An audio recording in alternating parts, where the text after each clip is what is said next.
Hello guys, আসসালামু আলাইকুম। আমরা এখন ঢাকা থেকে কক্সবাজার উদ্দেশ্যে রওনা হলাম। আমরা এখন প্রাইভেট কারে যাচ্ছি সায়দাবাদ। তো অলরেডি সায়দাবাদ চলে এসেছি। সায়দাবাদ থেকে আমরা এখন বাসে উঠবো। বাসে উঠতেছি অলরেডি। দেখতেই পাচ্ছেন আমার সাথে আছে আমার ছোট ভাই, কাকা, আমার ওয়াইফ এবং একটা ছোট বোন। তো আমরা অলরেডি বাসে আছি। তো আমরা বাসে এখন চলে যাব টোটাল কক্সবাজারে। তো দেখতে পাচ্ছেন বাসে গান বাদ্য অনেক বাজতেছে, সবাই অনেক মজামস্তি করতেছি।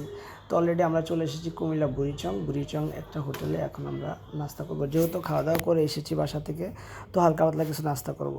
তো সকলেরই পছন্দ কুমিল্লাতে এসে মিষ্টি জাতীয় কিছু খাবে। তো আমরা রসমালাই নিলাম, রসমালাই খাচ্ছি। ছোট বোন, আমি, কাকা, ছোট ভাই, আমার ছেলে, সবাই মিলে বসে রসমালাই নিলাম, রসমালাই খাচ্ছি। তো এখানে নাস্তা করে কিছুক্ষণ বিশ্রাম নিলাম। তো দেখতে পাচ্ছেন তারা রসমালাই নিয়ে কাড়াকাড়ি করতেছে, ওয়াইফ আর ছোট বোন।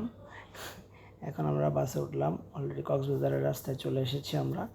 দেখতে পাচ্ছেন অলরেডি কক্সবাজার পৌঁছে গেছি, স্বাগতম সমুদ্র সৈকতে। অলরেডি বাস থেকে আমরা নামলাম, নেমে এখন আমরা অটোতে উঠবো। অটোতে উঠে আমরা গেস্ট হাউসের উদ্দেশ্যে রওনা হব।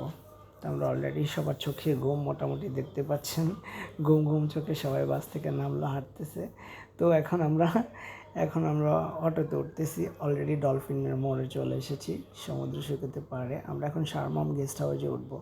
গেস্ট হাউসের এখন রিসিপশনে আছি, রুম নিলাম অলরেডি। আমরা রুম দিয়েছে 4 তলায়, 2 তলায় রুম পাইনি, যেহেতু শুক্রবার ছিল তাই রুম পাইনি। এখন আমরা রুম এসেছি। ধন্যবাদ।